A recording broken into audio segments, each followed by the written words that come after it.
Hey everyone, thanks so much for stopping by. If you enjoyed the video, don't forget to give it a like and subscribe to the channel. Now, sit back, relax, and enjoy. Born as a half-dragon with a destiny too heavy to accept, Monkey D. Luffy runs away at just 12 years old and sets sail 5 years earlier than canon to chase her dream of becoming the Queen of the Pirates. With dragon fire in her blood and freedom in her heart, she gathers a much larger crew than expected, turning strangers into family as her journey reshapes the seas ahead of time. But the world isn't her only obstacle. Her powerful elder brothers are hunting her down, determined to drag her back home before she grows strong enough to never return. Adventure, chaos, and loyalty collide as the age of pirates begins far sooner than anyone imagined. Disclaimer: this story do not belong to me. The author is Dragon Queen by TurboDragonQueen. Respect to author. Chapter 1 Runaway Dragon. 12-year-old Monkey D. Luffy watched as the island grew smaller from her vision. She knew it'd be a while before she saw it again. Especially its inhabitants, namely Maki no Ne, Dayton and her bandits, the mayor and everyone else who lives on the island. Though she did wonder how they'd react when they found out that she was no longer on the island. But as the island vanished from sight, she sighed. Life was going to be very difficult, especially for someone her age. Adults weren't about to listen to a 12-year-old runaway girl, even if said 12-year-old could kick their butts from here to the Grand Line and back. But she was going to be a pirate. She was going to be the first queen of the pirates. She'd find the one piece that her uncle had left. Sorry everyone, she thought. But I'm setting sail early. I refuse to have my freedom taken away from me. Her thoughts were interrupted when the boat she had borrowed tipped suddenly. Looking over the side, the 12-year-old was surprised to see a huge whirlpool. That is one big whirlpool, it'll easily sink the boat. She laughed. Not that it was a big problem, as she was the only one who had eaten a devil fruit that could still swim. It probably helped that she wasn't exactly fully human, but half-dragon. The only half-dragon in the world. Too bad I can't fly very well yet. Oh well. Quickly, just before her boat was claimed, she jumped into the empty barrel next to her. The sound of the waves outside lulled her to sleep. I just hope that Ace ni, Sabo ni and La ni don't find me before I become queen. Chapter 2 She did what? Marco the Phoenix watched in slight amusement as his longtime friend Porgas the Ace stormed through the Moby Dick, spitting mad. Of course it wasn't an entirely a good thing since the said man had eaten the flame fruit. As a result, the normally narcoleptic division leader was spitting fire in various directing. So now various crew members were running around trying not to get burned, the fuming fire user. Marco sighed as he remembered why Ace was so mad. Flashback. Ace had been talking with Marco when they heard Oyaji call out. Oi, Ace, someone is asking for you on this line. He won't say anything till you get your ass over here. Startled, Ace raced over to Oyaji, followed by Marco. Taking the Den Mushi, being watched by his captain and many fellow division commanders, he said, hello. Luffy's runaway from home. Ace was sure he lost an ear, due to his brothers yelling. Everyone around him clearly heard. Then what Sabo said sunk in. What the hell do you mean she's run away? Ace roared, causing many around him to jump when flames started to pour from his body in anger. How the hell should I know? I just got a call from Makino a little bit ago. I was told that she had stolen a boat and left the island. Why did no one stop her? Does Law know? No one noticed she was missing till this morning. Makino wasn't able to contact Law, so she called me. Sabo screamed. On the other end of the line, you could hear people screaming and running around about, no doubt Sabo's crew, panicking that their captain was angry. It had to be the end of the world. Gentleman Sabo, of the Top Hat Pirates, was known for his polite manners in any given situation, always kept his cool, and very deadly with a pipe. That's beside the point. We need to find her before she gets into trouble. Sabo agreed. Let me know when you have any news. With that, Sabo hung up. Silence soon followed, but not the awkward silence, it was the silence before the storm. Luffy. End flashback. That had been 20 minutes ago. Marco sighed again as a new string of swear words flew out of Ace's mouth, followed by more flames. It completely baffled him on why the girl would run off. From what Ace had told him and Thatch, the latter currently in a coma after being stabbed by a former crewmate, the girl was very sweet, and nice, though very energetic. There was no reason that came to mind on why she did. Marco doubted Ace could figure it out at the moment either. And while it was amusing to see Ace so burning mad, Marco couldn't let it continue lest the seething division leader burn down the ship, and with as many devil fruit users as there were on the ship, a lot of people would be drowning, including the captain. Marco approached Ace, and placed a calming hand on his shoulder, disabling the seething flames in the process. It's a good thing that Ace can't burn me. he thought. Ace, calm down. If it makes you feel better, I'll help you find her, yoi. He stated. Ace took a calming breath, his fists clenching slightly before he relaxed. He looked at Marco gratefully. Thank you, Marco. No problem. Now let's go tell Oyaji that we're leaving for a while, he said, giving the young man a carefree grin, before he left to tell the captain of the Whitebeard pirates what was going on. Ace paused for a second, before following the older man. Where are you, Luffy? Chapter 3 Dragon Meet Kobe. The first thing that Luffy noted when she woke up from her nap inside the barrel was that she was rolling. With her dragon abilities, she could sense that she was in a room surrounded by at least 4 people. She wrinkled her nose a bit when their scent reached her nose. A dragon's nose is very sensitive. Pirates, she thought. All 4 were males, although one of them seemed different from the others, more scared, but she couldn't be sure. Just then another scent reached the girl's nose. It smelled like a fruit, an orange perhaps, but with a mixture of sadness, pain and loneliness. Before she could pinpoint the source, she found herself sitting upright. Well, looky here boys, she heard one of the pirates sneer. It's our favorite little coward. Trying to duck out of all the action, runt. No, not at all. A second voice stammered. I was just bringing this wine barrel over to you guys. She heard laughter. We'll help lighten up your load. A third voice said. We're thirsty. Another pirate said. Why you can't? What if Lady Alvida finds out? She won't find out as long as you keep your trap shut. Yelled one of the pirates. Right, Kobe. Why yeah, that's true. Stand back boys, I'll open it the old-fashioned way, said the third pirate, cracking his knuckles. Luffy on the other hand had had enough of being in the barrel. Dragons do not like being in very small places for long, and although Luffy could only bear with it for so long, before she started to feel trapped. Dragons hate being chained or trapped, they needed to feel and be free. The half-dragon was no exception. I'll have to do a partial shift soon, she thought, as her human skin started to itch slightly with the need to produce scales. Thankfully it wasn't too strong yet. I can go at least 1 more day or so before I need to shift. On top of that I'm hungry. Shoving her feet against the bottom, the girl punched her way out of the barrel. At the same time she'd unintentionally knocked out one of the pirates. Line break. This was the last thing 15-year-old Kobe had expected. Just as his crewmate swung his fist down to open the barrel, a little girl burst out of said barrel and knocked the pirate out. Kobe and the other conscious pirates just stared in bewilderment at the girl as she looked down at the knocked-out pirate. The little girl looked about 12 years old with long black hair that reached her waist, and brown eyes, though he could have sworn they looked gold for a second. Under her left eye was a scar with 2 stitches. She was wearing a white t-shirt under a sleeveless red hoodie that was slightly too big for her as it hung off her shoulders, and blue shorts. She had on a pair of sandals, while hanging from her neck by a string was a strafut with a red ribbon. Kobe had to admit, she looked cute. She then looked up at them. Who are you guys? Who the hell are you? The 3 older pirates yelled at the girl. Your friend is gonna catch a cold sleeping like that, she said as she climbed out of the barrel. You're the one who knocked him out. One of the pirates pointed a sword at her. Who the hell are you, you little brat? Don't you know that we're pirates? She completely ignored them as she turned to Kobe. I'm hungry. Got any food? She asked. Don't ignore us. The pirates screamed as they brought their swords down on the little girl, causing Kobe to scream. Luffy winced slightly at the volume, other than that she was completely unfazed by their actions. As the swords came down, the tips of both swords broke off and spun up into the ceiling. The men took a few steps back away from the little girl, their bodies shaking with fear and disbelief. Kobe, who had uncovered his eyes, stared in awe at the 12-year-old.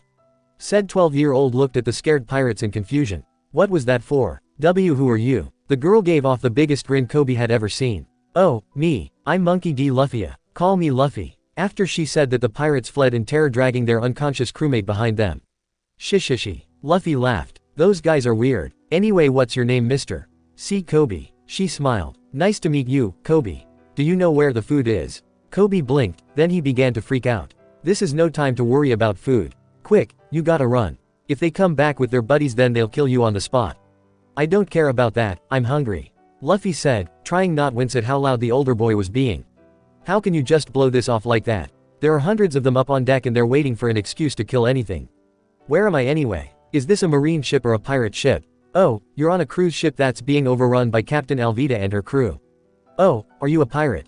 Luffy asked, though she doubted it, he didn't smell like one. Though the only scent she'd pick up from him was fear. No, I'm Captain Alvida's cabin boy. I was forced to become a pirate. I was going fishing like I normally do when Alvida and her men seized the boat, taking me with them. I've been their cabin boy for 2 years. You're pretty stupid, you know that. Luffy stated bluntly. Thank you for your honesty, he said sarcastically, lowering his head in shame. If you hate it here, then leave. No way. Impossible. I can't escape from Alvida. Just thinking about what she'd do to me scares me. Nope, nope, nope, no. Bonk. The dragon's fist shot out, nailing Kobe in the head. Ow, why'd you hit me? Felt like it, Luffy said, though she did it to get him to stop screaming her ears off. Hey, well I'm used to it anyway. All the pirates on board her ship smack me around for laughs.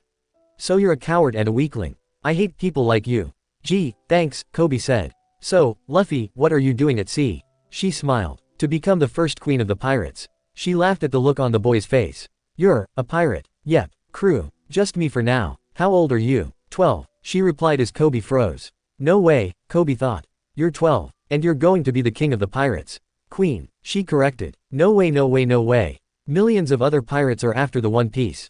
And you're only. I don't care. Kobe stopped. I don't care how old I am. Luffy said, smiling without any hesitation in her voice. Her brown eyes had taken a golden tint. I made a promise to a great man that I'd be the queen of the pirates. And if I die, then I'll die fighting for my dream. Kobe just stared at the girl in front of him. She's willing to. Luffy smiled, showing her canines, as his scent changed ever so slightly.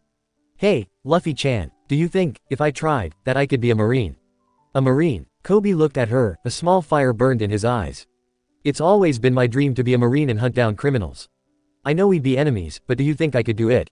How would I know? Luffy answered. But I do know, that you will never find it here, Kobe ni. I'm gonna do it, Kobe exclaimed. I'm gonna break out and catch Alvida myself. Suddenly Luffy sensed something very large head straight at them from above. She looked up just as the ceiling caved in as something landed in the room, causing dust to fly around. Who are you planning on capturing, Kobe? Demanded a harsh voice. Kobe screamed. When the dust settled, the Luffy found herself looking at the most ugliest woman she had ever seen. The woman was very obese with long wavy black hair with freckles on her cheeks. It didn't help when the woman's scent hit her. Luffy nearly gagged at the amount of perfume that came off the woman. What did she do, bathe in the stuff? Luffy wondered. Sometimes I hate my nose. Well, answer me. When she received no answer from the boy, she turned to look at the girl next to him. Who's this little brat? She's obviously not Zoro. Zoro, Luffy wondered. Kobe, Alvida said. Who's the most beautiful woman in all the seas? That is you, Kobe started to say before Luffy interrupted him. Hey, Kobe ni, she asked, pointing at the woman. Who's the fat lady? Kobe and Alvida just gaped at the girl, before Alvida raised her mace in anger. You brat, she roared as the mace swung down. Luffy dodged, landing next to Kobe. Let's go, Kobe ni, she said, smiling at him, before she jumped through the hole Alvida made earlier.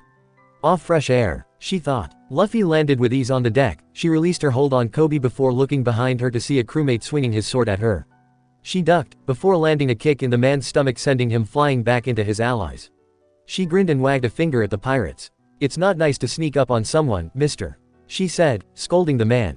Kobe couldn't help but laugh slightly at the sight of a 12-year-old little girl scolding a grown man, like a mother would do a child.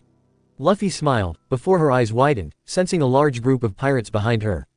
Ah, and it's also not nice to gang up on someone, she yelled as she ran across the deck with pirates hot on her tail. As she ran, she grabbed a hold of the mast, causing her arm to stretch as she continued to run. The pirates chasing her froze as looked from the girl to her hand then back to her. Luffy looked back at the pirates with an evil grin. Just kidding. The pirates freaked, turning to run away. Gum gum rocket, Luffy shouted, slamming into them all, scattering them all over the deck. Haha, that was fun. Kobe just stared at Luffy. Luffy-chan, what are you? I'm a rubber girl, Luffy said, as she reached up and stretched her cheek. So you're made of rubber. Someone cleared their throat. Kobe turned, only to freak at the sight of Alvida. So, you've eaten one of the devil fruits. Yeah, I ate the gum gum one, she responded, allowing her cheek to snap back in place. I see. I've heard rumors of them existing, but I've never seen any evidence of them until today. She paused before continuing. You're more skilled than the average deck swabber. What's a little girl like you doing out at sea? I'm a pirate. Ah, all by yourself on these waters. It's just me for now. But I'll find my nakama tomorrow. Or maybe next week. Alvida only laughed as she demanded. So tell me, brat.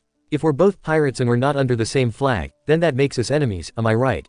Luffy-chan, let's go, Kobe whispered to her in fear. But why? You saw how powerful her club is. And of all the villainous cheats in all these waters, she's easily the most. Kobe suddenly stopped himself in mid-sentence. He stared long and hard at Luffy as he remembered what she had said earlier. Flashback. I made a promise to a great man that I'd be the queen of the pirates. And if I die, then I'll die fighting for my dream.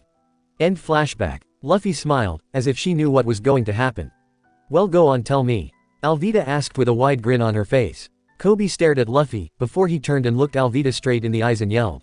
You're the most, ugliest thing in the seas. Luffy roared in laughter. Alvida looked ready to explode in anger. What did you say? That's right, you're ugly. And, I'm done being your cabin boy. I'm gonna fight for my dreams from now on. I'm gonna be a marine and catch criminals. And I'm gonna start with your lousy ass first. You little braat. Alvida shouted as she raised her mace. Kobe screamed but stayed put. I did it. I fought for my dream. Well said, Kobe ni. Luffy said as she pushed him aside, taking the full force of the hit. Luffy-chan. Kobe screamed, thinking the girl had perished. But then he saw the girl give the cheekiest grin possible. That won't work, she said in a sing-song voice. 'Cause I'm made of rubber. What? Gum gum, pistol. Luffy cried as she nailed the larger woman in the gut, sending her flying, where she disappeared with a ding. Luffy then turned to the rest of the Alvida pirates.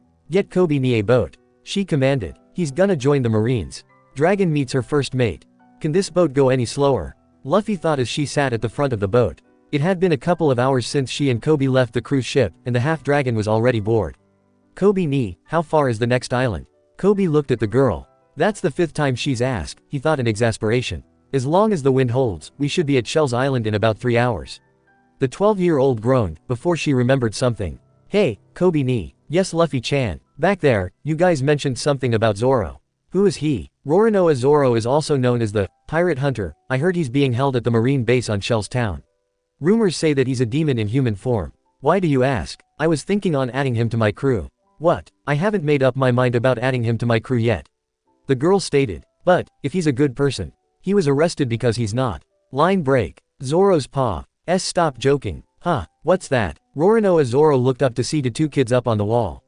One was a pink-haired boy who frankly looked like a wimp. Zoro paid no mind to him. It was the little girl next to him who drew his attention. She was young, about 12 years old, and was quite small and skinny for her age. It was clear she had run away from home, as she looked uncomfortable being near a marine base. She watching him intently, a mischievous glint in her eyes. You can't, Luffy-chan. If you free him, he could make a mess of the town, even kill you. The pink-haired boy yelled. The girl, Luffy, flinched slightly before she gave the boy an annoyed look. Zoro couldn't help but roll his eyes at the boy. Damn brat. Oi. Zoro called over to them, causing the boy to yelp in fear. You two get lost. Suddenly, a third person appeared on the wall. It was a little girl, who Zoro recognized immediately as Rika from the restaurant. No, he thought. They need to get out of here. Zoro watched as she shushed the other two, before she jumped down from the wall. No one's paw. Ah, Luffy-chan, go help her. She's gonna get herself killed. Kobe exclaimed. Luffy just watched as the girl ran over to Zoro, holding a small brown cloth in her hand. Whatever was inside the cloth was sweet. Hey, what are you doing here? Zoro asked, as he looked down at Rika. Do you want to die or something? Get lost. Here, Rika said as she unwrapped the cloth to reveal 2 rice balls. I made these for you. It's my first time making them, so I hope you like them. While he was touched by the girl's kindness, he knew what would happen if she stayed here. I'm not hungry. Zoro snapped. Now get lost. But, I don't want it. Leave me. I'll kill you if you don't go. He didn't mean the last part. He wouldn't go and kill the girl for trying to help him. He did mean what he said in his second sentence. These damn Marines would have a care in the world, even after murdering an innocent child. Please leave. Now, Zoro, it's not nice to bully. Everyone looked over to see a skinny, lanky-looking boy with 2 Marine guards behind him walking towards Zoro and Rika. Thank goodness, the girl is safe now, Kobe sighed in relief. Luffy on the other hand just sat on the wall. She took one look at the helmet-shaped hair boy, and immediately disliked him. He reminded her of the nobles back on Dawn, who acted like they were superior to the other people of the island. He might have been the one that Ji-chan wanted me to marry. She thought, with a shudder. Well, if it isn't the lieutenant's bastard son. Bastard, don't get cocky. My daddy is a marine lieutenant. Helmeppo then turned to Rika. Oh, rice balls. Don't mind if I do. Luffy held back a growl when he took one and stated eating it. Hey, that's for Zoro ni, not you. Rika cried, before the blonde teen spit the food out in disgust. What's this? It's got sugar in it. You're supposed to make rice balls with salt. Salt, but I thought they'd taste better with sugar. Well, you thought wrong, the blonde said as he whacked the remaining rice ball from Rika's hands. He then proceeded to stomp on them. How cruel. Kobe gasped. Luffy was shaking with contained fury as she listened to the little girl's cries. A small growl escaped through her clenched lips. Her eyes, hidden by the shadow of her hat, were now a golden brown. Her urge to shift grew stronger as did her anger. Her other half's presence was beginning to show. Zoro was watching as the bastard continued to step on Rika's rice balls, when he sensed it. His head jerked up as he tried to locate the source of the unknown presence. But then just as it appeared, it vanished. What was that? He wondered. Luffy took another deep breath, trying to calm down. That was close, she thought. Helmeppo stomped on what remained of the rice balls one last time, before he turned to one of the Marines behind him. "You there, throw the brat out." What? Helmeppo grabbed the front of the man's shirt. "I'm telling you to throw her out of here. Are you trying to disobey me? I'll tell my father." Aye sir." One Marine stooped down to pick Rika up before quickly throwing her over the wall. Rika screamed as she sailed through the air. Luffy wasted no time, she pushed herself off the wall. Wrapping her arms around the girl, Luffy turned her body so she received the worst of the impact as the two slammed into the ground. "Are you okay?" "Yeah, I'm fine." "That's good. You should go home now, okay?" Luffy said, giving Rika a gentle smile. "Kobe ni, you go with her." Line break. On the other side of the wall, Zoro was glaring at Helmeppo as he laughed. "I didn't think you'd have this kind of endurance. You're very stubborn." "That's right. I'll survive for a month, then leave is our agreement. You better not back out of your part of the deal." "I wouldn't dream of it, Zoro," Helmeppo said with a laugh. "Hey mister." Everyone turned just in time to see what looked like a water balloon hit Helmeppo in the face, causing the boy to fall over. The balloon had burst open, covering him in a pink glittery dye that stuck to his face and hair, turning them pink. "Helmeppo." The two Marines guards rushed over to the teen. They hoisted him into the air, apparently the balloon knocked him out, and ran back towards the base. Zoro was laughing his ass off at the sight of the now glittery pink-haired man. The one responsible for the balloon jumped down from the wall with a big grin on her face. Zoro turned to look at her. "Kid, I don't know who you were, but thanks, I needed that." Luffy grinned. "So who are you?" "My name's Luffy, I'm gonna be the queen of the pirates, call me Luffy. I'm looking for people to join my pirate crew." Whatever Zoro expected the girl to say was definitely not that. "Aren't you a little young to be a pirate?" Zoro asked. "How old are you?" 12. Why would a 12-year-old little girl want to be a pirate? "Because it's my dream. I don't care how old I am, I'm going to follow through with it," she said. "Don't you have a dream, Ni-chan?" While Zoro looked surprised by the use of brother, he quickly answered. "Yeah, I have a dream. My dream is to be the world's greatest swordsman." Luffy's grin grew bigger. "Cool, then join my crew." But Zoro shook his head. "Sorry kid." Her face fell slightly. Zoro immediately felt guilty. She turned to leave when a sudden thought came to Zoro. "Hey kid." She looked at him. "Can you pick that up?" he asked, gesturing to the wrecked rice balls. "Are you sure you want to eat these?" she asked as she picked them up. "Shut up and just give them to me." Luffy just shrugged, before walking over to do as he requested. Zoro choked as he forced the rice balls down. "Tell that girl I said thanks." Luffy smiled and walked away. Line break. She returned a few minutes later, livid as hell. Her eyes were now a golden amber, and this time she did nothing to hide them. Strapped to her back were 3 katanas. Following her was Kobe. Zoro, who was remembering his childhood where he promised a great friend, was jarred from his thoughts when Luffy walked up to him. "You're back, I thought." He stopped when he noticed his katanas. "Why do you have those?" "I'm going to cut you free," she said. "I thought I said no too. You're going to die if you stay here." He wasn't going to keep his promise, he was going to execute you today.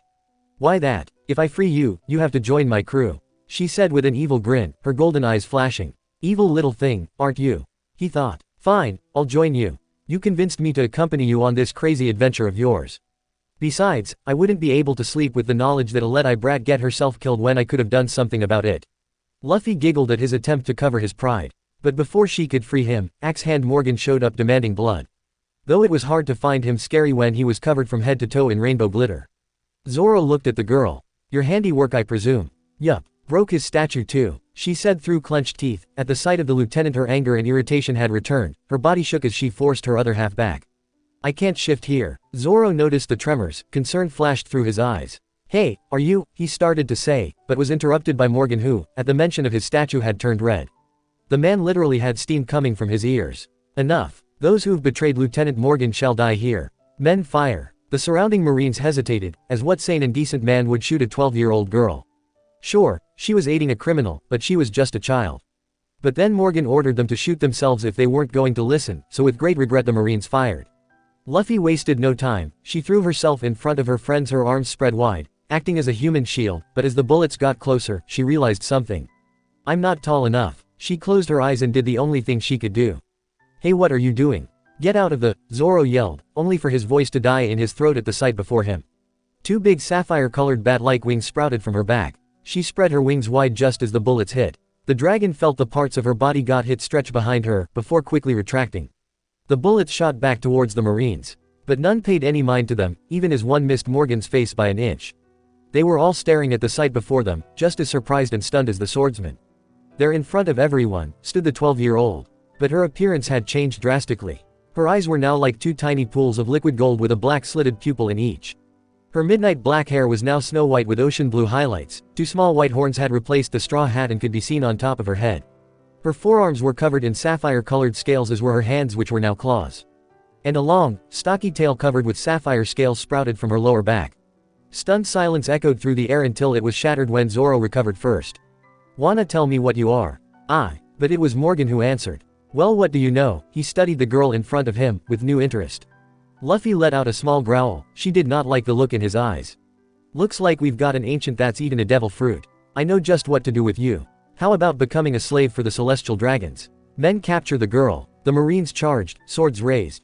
Luffy flinched at the term, slave. The fear in her eyes was unmistakable, her tail wrapped around her stomach. "Not again," she thought, her hand going to her side. "I won't lose my freedom again." "Hey, kid." Luffy turned to look up at Zoro. Underneath the scent of bow, she could smell sake and metal. The look in his eyes reminded her of her brothers. She quickly used her claws to slice his ropes. Before she could blink, the dragon felt a soft wind pass by her towards the charging Marines. The katanas on her back seemed to have vanished. Zoro's paw. Zoro nearly had a heart attack when young girl he had just agreed to follow threw herself between him, the pink-haired boy, and the bullets. He screamed for her to get out of the way, only to be shocked into silence when the girl sprouted wings, a tail, claws and scales. He didn't miss the aura coming from the girl, it was the same one he had sensed earlier. "So, it was you." He couldn't help but become angry when he saw the fear in her eyes when the Marine said, "Slave." When he called out to her, his voice was calm and gentle, surprising him greatly. "When did I get so attached? I barely know the kid." As soon as she had cut his bindings, he quickly darted past her, taking the swords as he did so. With a loud clang, Zoro had blocked all the swords with his own. The Marines paled considerably when they realized just who it was standing before them. "You make one move and you're dead," he growled. "No one's paw." "Cool," Luffy whispered. The aura Zoro gave off greatly reminded her of her brothers. She couldn't stop the smile from her face. Her wings, claws, tail and scales vanished. "What are you cowards doing? Kill Roronoa and capture the girl." Morgan roared. Luffy growled at the man. She quickly jumped over Zoro, stepping on his back lightly to get some air. "Gum gum whip," she shouted as stretched out her right leg, knocking away all the Marines, leaving only Morgan standing. Then Luffy jumped over to where Morgan was standing, and before the man could do anything, the dragon had picked the man up, even though he was at least 10 times her own height, and flipped him over her shoulder, slamming him into the ground with enough force to knock him out. "Well, that takes care of you," she said. Line break. Luffy, Zoro and Kobe were all sitting in the restaurant that Rika's mother owned and eating peacefully, though it was a sight to see watching a 12-year-old girl scarf down 40 bowls of food and not gain any visual weight. "How can you eat more food than me who's had no food for 3 weeks? Zoro couldn't help but ask. "But I was hungry," she said. "And I haven't gone fishing in a while." "That's not answering my question." They all stopped when a local Marine walked in. "I would like to thank you for saving the town and the Marine base," he said. "And I'm sorry for our actions against you." This part was meant for Luffy, who just waved it off. "But unfortunately, we cannot be allowed to harbor pirates. I'm sorry, but I will have to ask you to leave." "Okay," Luffy said before pointing to Kobe. "He's not a pirate. He just got caught up in the mess I made. His dream is to be a Marine." The Marine seemed to be thinking about it as he observed the girl in front of him. Then his eyes widened in recognition. "Why, you're Garp the Fist's granddaughter, aren't you?" Luffy tensed, biting her lip as she slowly nodded, wondering if he'd detain her, then call her grandfather. "I can grab Zoro and run." Everyone else was staring at her shocked. This runaway little girl was Garp's granddaughter. The Marine nodded before he spoke again. "Well, I can't say that I didn't see you, but if you're still when I go to call HQ, he said nonchalantly, deciding to give the girl the chance to run. Luffy slumped in her seat, relieved, before she grabbed Zoro's arm and took off towards her boat. The Marine laughed, before he turned his attention to Kobe. "So, you want to be a Marine? A very good reason to worry." It had been a few days since the 2 division commanders left the Moby Dick in search of Ace's wayward little sister. It had been relatively quiet, when Ace suddenly stiffened. Whatever had caused the man's sudden discomfort was escaping the Phoenix. There was nothing around them to cause such a reaction. "What's wrong, Yoi?" Marco asked. "I don't know, but I can't shake the feeling that something happened to Luffy," Ace said. A sudden thought dawned on Marco that he really didn't know much about girl, except for her age and some of her personality. "You know, you never told us all that much about your sister, other than her age, name, personality and behavior. So, I gotta ask, what's she like, Yoi?" He watched as Ace's expression turned to one of brotherly affection and care. "Luffy is a really sweet girl, though if she ever hears you say that, she'd hit you upside the head as hard as she could, and then prank you afterwards. She prefers to be called Luffy. She's eaten the gum-gum fruit." Then his look darkened. Marco noticed and waited silently. Of course her powers are gonna get her killed or enslaved one day. Marco's eyes widened. Enslaved. It's why my brothers and I are not particularly fond of her being off the island. She was safe there, but out here, if anyone finds out what she is, there will be hell to pay. Wait, you said, what she is? What did you mean by that? Ace realized that the man's enthusiasm on the topic was due to the fact that he never told anyone, including Oyaji, about what his sister was. It was most likely because of the lingering fear on what would happen if anyone were to find out. He sighed. I mean that my sister isn't really human. She's half dragon. Marco nearly choked, his eyes widened. Dragon. His sister is a dragon. But Ace wasn't done. Because of what she is, she can still swim, even though she's eaten a devil fruit. Marco had a very dark look on his face now. He didn't need any more information. Now he just wanted to make sure that Ace's little sister didn't end up in the slavers market or dead anytime soon. If the world government discovers that she's an ancient. He didn't finish the thought, instead he pulled out a Den Mushi. He knew that they could not continue the search without telling Oyaji. He needed to know just how bad the situation with Ace's runaway sister was. Ace realized what his friend was doing, but did not stop him from making the call. Hey Marco, how's Vista? I need to talk to Oyaji now. Sure thing. A few minutes later the two heard their father's deep voice on the other end. What is it, Marco? It's about Ace's sister, Yoi. What about her? Judging from your tone, you just found out something about the brat from Ace, and it isn't good. Yeah, Oyaji, Ace's sister, she's in a lot of danger right now.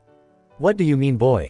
Oyaji, she an ancient. There was dead silence. Ace told me that she's half dragon. And despite eating a devil fruit she can still swim. Oyaji, if she gets caught by the wrong people, and they figure out what she is, I don't want to think about it. There was now dead silence. Suddenly, there was a loud bang as they heard Whitebeard yelling orders to his 13 commanders to go looking for Ace's sister.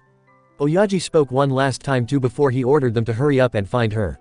Ace, Marco, I've got the others searching for the brat. Don't worry, we'll find her. With that their father hung up. Don't worry Ace, Marco said as he turned to his friend, placing a comforting hand on his shoulder. We'll find her. Ace gave Marco a grateful smile. Chapter 6 Nightmare and the Truth.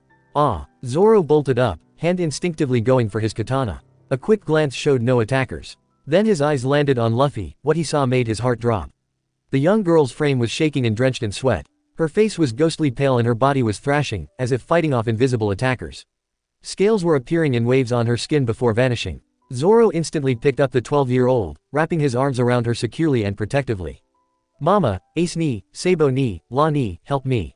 Luffy whimpered. Hey, Luffy, Zoro said, his voice soft, which he would later deny if anyone asked, as he tried to wake the girl.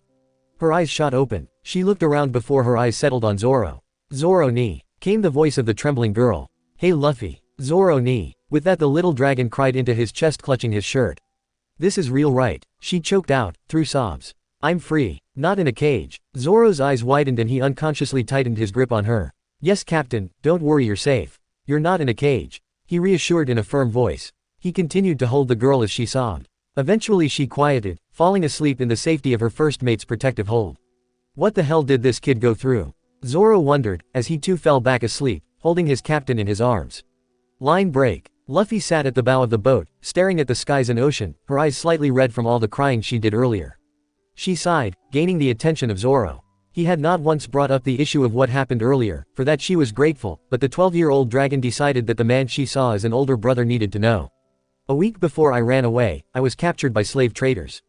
Luffy began, still staring out into the distance. I was trying to fly when I found myself underneath a net. The next thing I remember is waking up in my partial form in a cage on a ship. Before I could do anything, some guys came and one of them had a brand. I was pulled out of the cage and chained to a wall. Just before they could brand me, I lost control and shifted into my full dragon form.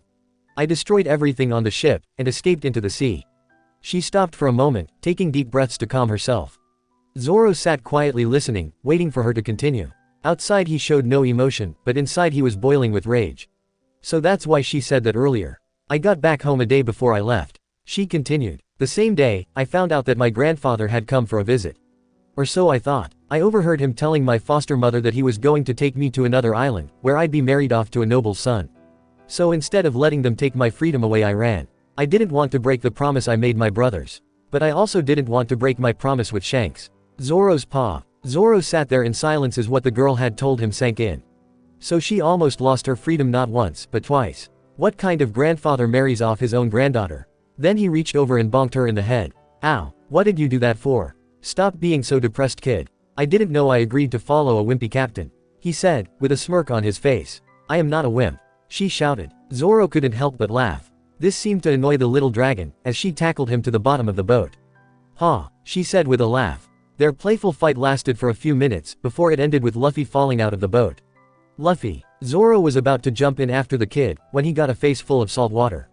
He spluttered, whipping the salt from his eyes. When he could see again, he found Luffy treading water laughing at him. I thought devil fruit users couldn't swim. They can't, she replied. But I can 'cause I'm part dragon. Well, we don't have to worry about you drowning, he said, as he reached out to pull her back in. But before he could reach her, a giant bird came flying down and snatched up the girl in its beak. Silence, then. What the hell? End of chapter. Chapter 7. Dragon meets her navigator.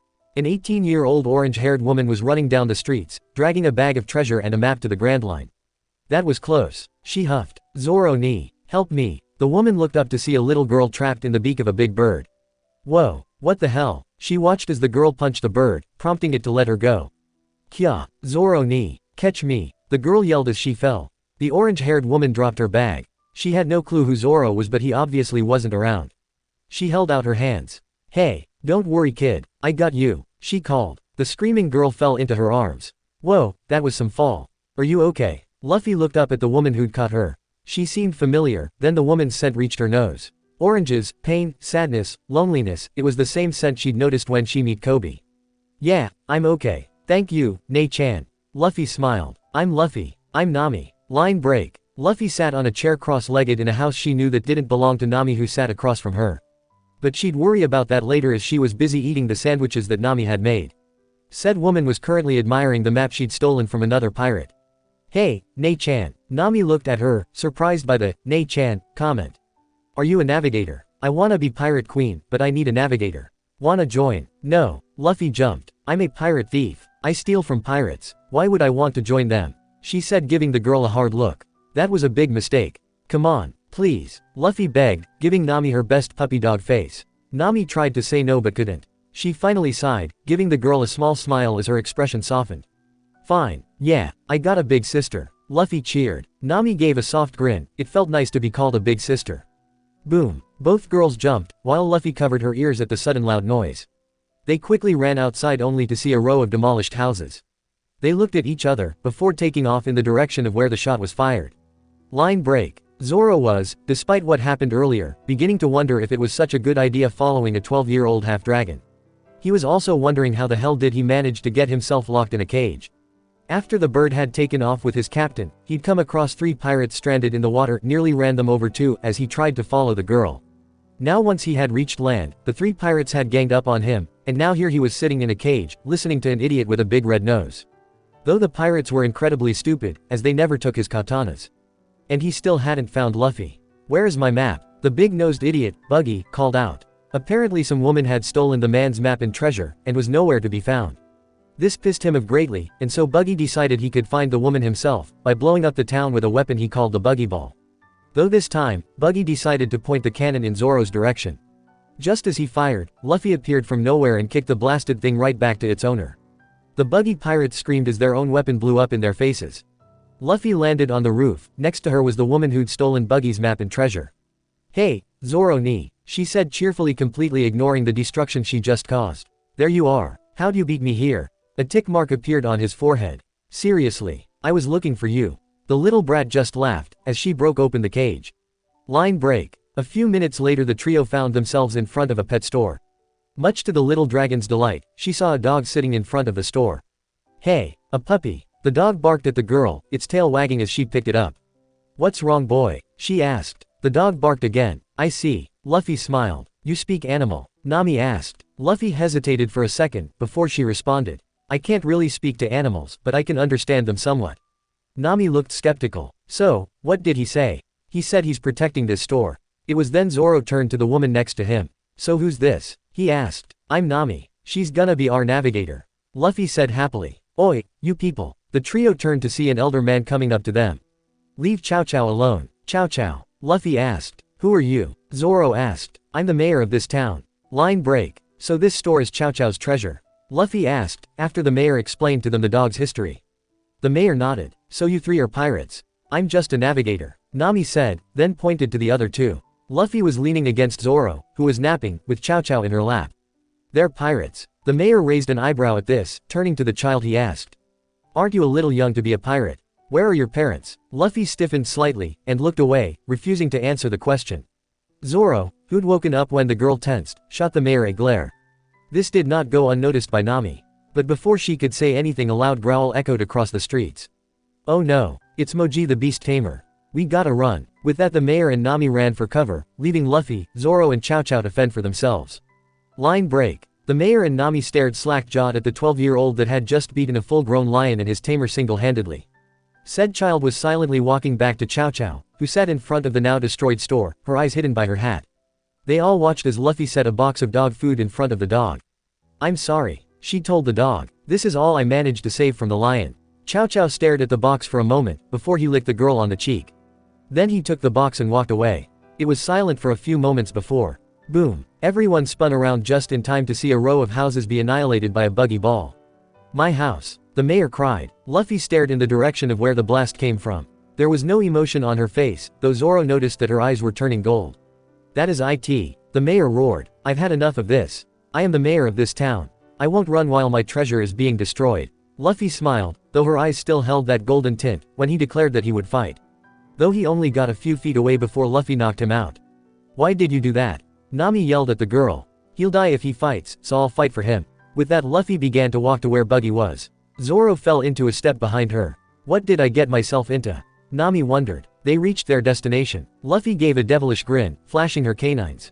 Then she took a deep breath before shouting out. Hey, huge red ugly big nose. There was dead silence, then. Fire, fire, came a screeching cry. Boom, line break. Gum Guamba Zoaka. Luffy cried as her scaled-covered fist slammed into Buggy, sending him flying.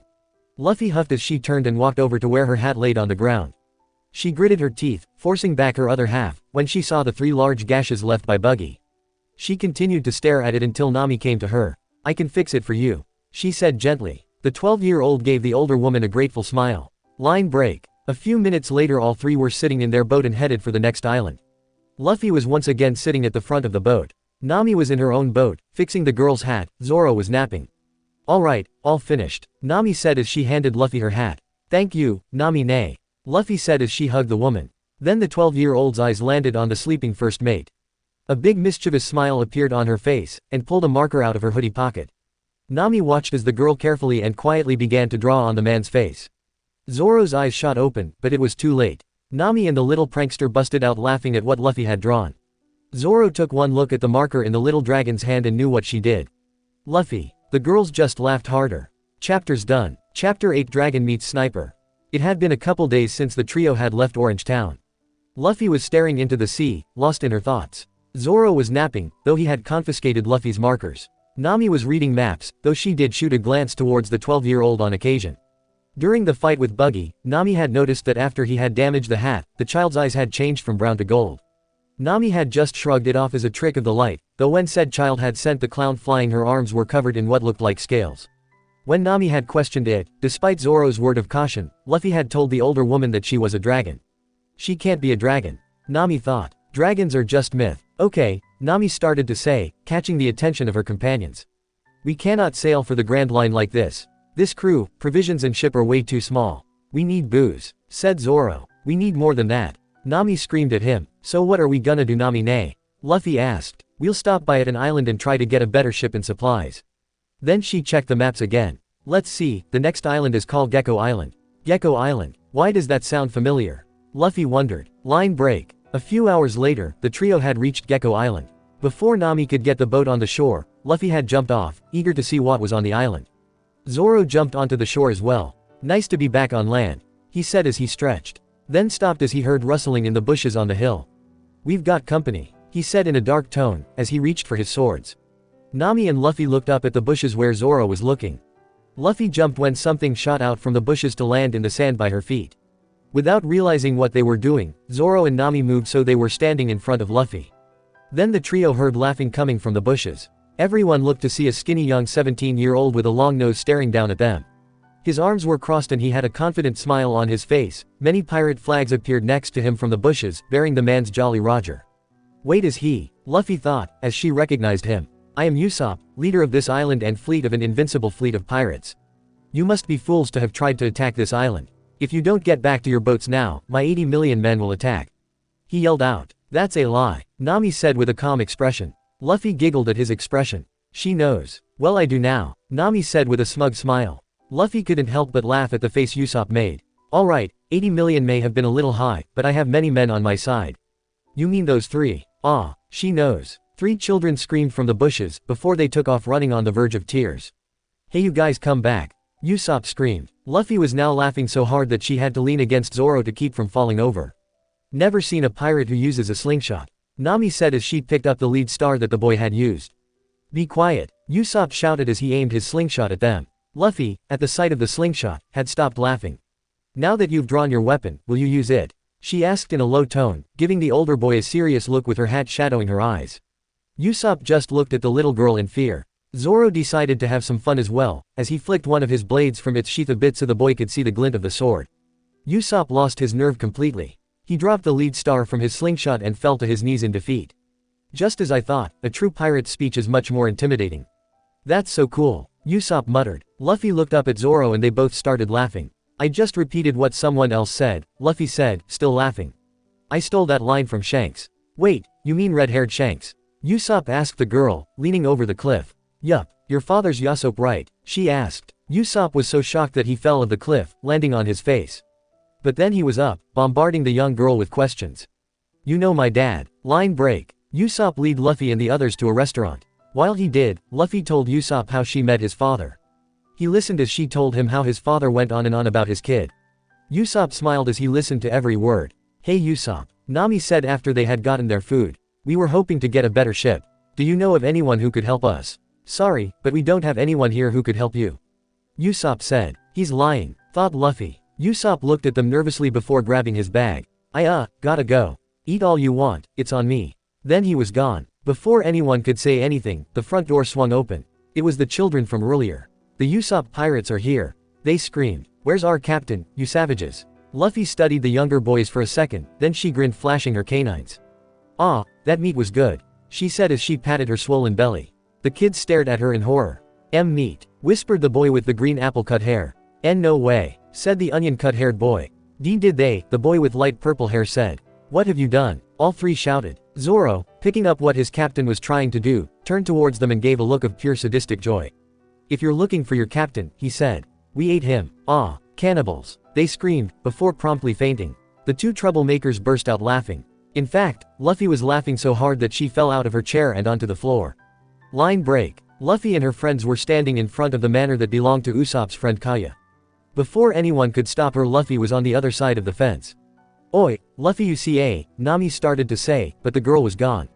Zoro just sighed. Luffy found Usopp up in a tree talking to Kaya through a window.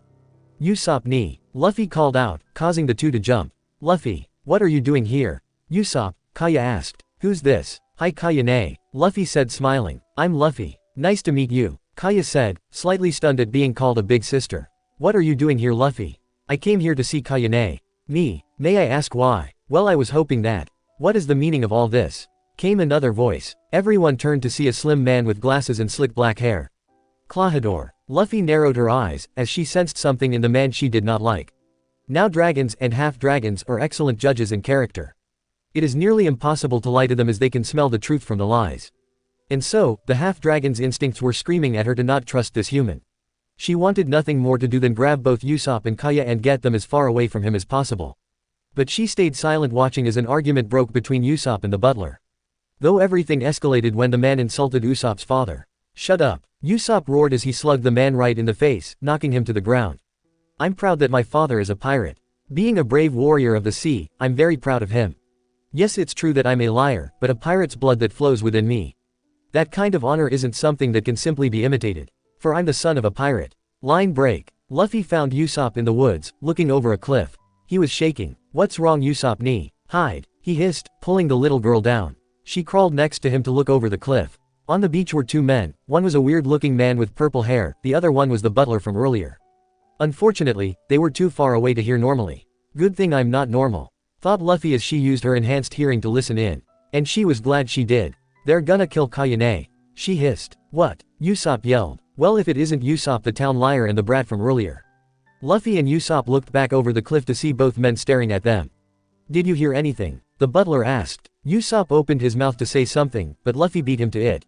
I heard everything, Luffy said with a growl, her eyes flashing. I won't let you kill Kayane. Klahadore, or Kuro, eyes narrowed dangerously at the girl before he nodded to his companion, who sighed and stepped forward. Look here children and watch my ring closely. With 1, 2, Django, and you'll fall asleep. He said. 1. Hide quick or we're done for. Usopp cried. 2. Usopp dove to the ground covering his head. Django. Fortunately, it didn't work on Luffy, however at the same time her narcolepsy kicked in. Usopp watched in horror as the 12-year-old fell off the cliff to land on the rocks below. Line break. Zoro and Nami looked up to see Usopp running from the forest. Usopp. Over here, Nami called, waving her hand. There was no missing the boy's reluctance at coming over. Where's Luffy? Zoro asked him, his arms crossed over his chest, looking at Usopp expectantly. Well she's, Usopp said. Zoro raised a brow, his steel gaze sharp on the boy. She's at the cliffside relaxing. Zoro and Nami picked up on the lie immediately. Where is Luffy? Zoro asked again, there was an edge in his tone that sent shivers down Usopp's spine. She's dead. What? Line break. Luffy was currently waking up from her fit, yawning as she stood up. Luffy. She turned to see Zoro and Nami running towards her. Zoro ni, Nami nay, she said happily, then noticed their worried expressions. What's wrong? Are you okay? Why wouldn't I be? Luffy asked confused. We were told you were dead. But I'm not. Zoro sighed feeling a headache coming. What happened? Luffy's eyes widened as she remembered. Those guys. I heard. They're gonna kill Kayane. The village. Oh my god. Come on. With that she took off, leaving a dumbfounded Zoro and Nami. Line break. By the time Zoro and Nami had located Usopp, Luffy was nowhere to be found.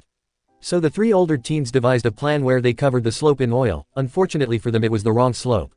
Usopp ran ahead followed by Nami, while Zoro got lost. Luckily he found them just in time to help take out the first wave of pirates that had reached the top of the slope.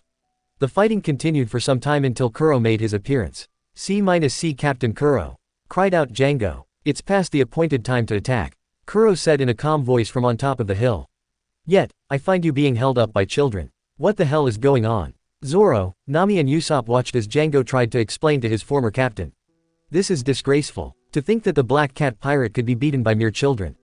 Have you all gotten that weak? Weak. Two members of the Black Cat pirates, Sham and Butchie, shouted out enraged before they charged at him. But just before they reached him, he vanished. He appeared a second later behind them, this time wearing his cat claws. I'm giving you all 5 minutes to kill these pests, he said as he pulled back. If you don't, then you all die by my hand. Kuro. Everyone looked up the slope to see Kaya glaring at the former captain. Next to her stood Luffy, who was dragging a couple of pirates that she'd beaten. Zoro, from where he stood, could sense the young dragon's anger. Kaya, what are you doing here? Usopp screamed, terrified for his friend. Usopp-kun, she said in a quiet voice. I was attacked by these pirates at the mansion. Luffy-chan saved me. I'm sorry for not trusting you. Miss Kaya, this is no place for one in your condition. Kuro said in a calm voice. You should return to the mansion where it's safe. He then turned his attention to Luffy. I believe I recall telling you to go play somewhere else, child. Luffy's only response was a growl as her eyes flashed angrily. Kaya turned to Kuro, her eyes blazing in anger. Mary and Luffy-chan told me everything. I will never hand my fortune over to you. Kuro studied Kaya for a while before he sighed. Then he started to sway. No, Captain Kuro, not that move. Some of the pirates screamed in terror. But it was too late. Out of the bag attack, he said as he vanished. Sensing an attack, Luffy tackled Kaya to the ground shielding the older woman. Luffy hissed when she felt the man's cat claws slashing across her back, ripping the young girl's clothing. Luffy, her friends cried out in worry. But Luffy paid them no mind. Instead she focused on Kuro, who was slashing at random things all around them, including his crew. Don't you care about your own crew? She yelled enraged. This drew Kuro's attention back to her, slashing her across the chest, but that was the girl's opportunity to grab the butler and slam him into the ground. Kuro glared at the little girl who dared to interfere with his plans. But before he could do anything, she hugged him, trapping his arms and legs. Gum Guam Beal, she shouted as she looked him in the eyes, before covering her head in scales and slamming it against the ex-pirate captain's head. She did it. She defeated Kuro. Who are you? I'm Monkey D. Luffy, and I'm gonna be the queen of the pirates. Luffy said, grinning through the pain, before she literally kicked Kuro's unconscious body straight into the deck of the Black Cat's ship. The Black Cats ran with their tails between the legs. Line break. That was very reckless of you, Luffy-chan, Kaya said as she finished bandaging the young girl. Zoro, Nami and Usopp stood to the side. Luffy just shrugged, wincing when she pulled her wounds. I wasn't going to let a pirate who gave up his name and quit the sea hurt my nakama. Kaya just smiled softly at the girl. Well, if you're ready, I have a surprise for you all, she said. A few minutes later, Kaya led them down to the docks. Zoro was carrying Luffy on his back as Kaya said that she didn't want her wounds to open again. Standing on the pier was Mary. Kaya's other butler was waiting for them with a smile on his face and a bandage on his forehead. Cool, Luffy said in awe. Wow, Zoro said. A caravel. Nami cheered. As Mary explained the workings of the ship to Nami, Luffy, despite Kaya's word of caution, was running around on Mary-Go's deck. Luffy-chan, can I ask you something? Sure, Kaya-ne. I was wondering if I could join your crew. Nami and Zoro said. Luffy just studied Kaya for a moment. Why? Was all she asked. In the past year I've been highly depressed over my parents' deaths. Usopp-kun took so much effort to cheer me up. I can't remain that way anymore. She paused for a moment. I want to see the world. I want to be a nurse. Luffy stared at Kaya a little bit longer, before a large grin appeared on her face. She embraced the older woman in hug. I'd love to have you with us, Kaya-ne. At that moment, screams could be heard coming down the hill. Everyone looked to see Usopp rolling down the hill with a very large backpack. What's Usopp-ni doing? Luffy asked in confusion. We should stop him, said Zoro. He's heading straight for the ship. Both Zoro and Luffy, despite her injuries, stuck their foot out and stopped him by slamming their feet in his face. Thanks, he muttered. You guys, take care. Why? I'll be a pirate just like you, so we might meet again someday. What are you talking about? Zoro said in annoyance. Hurry up and get on. Huh, we're friends, aren't we? Usopp stood there shocked, before tears ran down his cheeks. I'm the captain, he shouted as he jumped on board the Mary. No, I'm the captain. Luffy yelled angrily as they set sail. It was then Usopp noticed Kaya. Kaya, what are you doing here? Kaya-ne's coming too, Luffy said cheerfully. End chapter. Disclaimer: this story do not belong to me. The author is Dragon Queen by TurboDragonQueen. Chapter 9 Barati. Luffy sat on the figurehead of her new ship, the Mary Go. She loved the fact that she could run around on the deck, though that didn't curb her energy at all. She stood and looked around. Zoro was napping against the mast, Kaya was in the kitchen, Nami was in the room that she had claimed for her map making, and Usopp was painting on a piece of black cloth. Whatcha doin', Usopp-ni? She asked. Usopp chuckled before lifting up the cloth. This is a pirate ship, right? Well, a pirate ship need a pirate flag. So what do you think? He asked as he held it up for her. The flag had a skull on it wearing a straw hat. In the background was a crown with a jewel that held the image of a sapphire dragon in it. After Kaya had discovered that the girl's wounds had healed way too quickly, Luffy had told her and Usopp what she was, and that due to her dragon healing factor, her wounds healed faster than the average person's. Surprisingly, they believed her, unlike Nami, who was still adamant about that. In fact, Usopp was ecstatic about the fact that his captain was a dragon. Luffy smiled as she looked at the flag. I like it, but what does it mean exactly? Usopp grinned mischievously as he answered. Well, a queen needs her crown, right? She grinned as she nodded. Yep, I like it very much, she said as she hugged him. Thank you, Usopp-ni. Suddenly an idea popped in her head. Hey, Usopp-ni, come here, she said as she pulled the older boy with her. We've got a cannon on board. I want you to practice with it. She then pointed to a rock formation up ahead. Try and hit that rock. Okay. Luffy sat on the railing, watching as Usopp fired the cannon a few times at the rock, hitting it every time. After the fifth shot, the formation finally crumbled to pieces, sinking into the ocean. What's going on? Zoro asked, having woken up after the fourth shot, walking over to the two, just as Usopp fired for the sixth time. All three watched as cannonballs sailed through the air, over the destroyed rock formation and into the hull of a marine ship.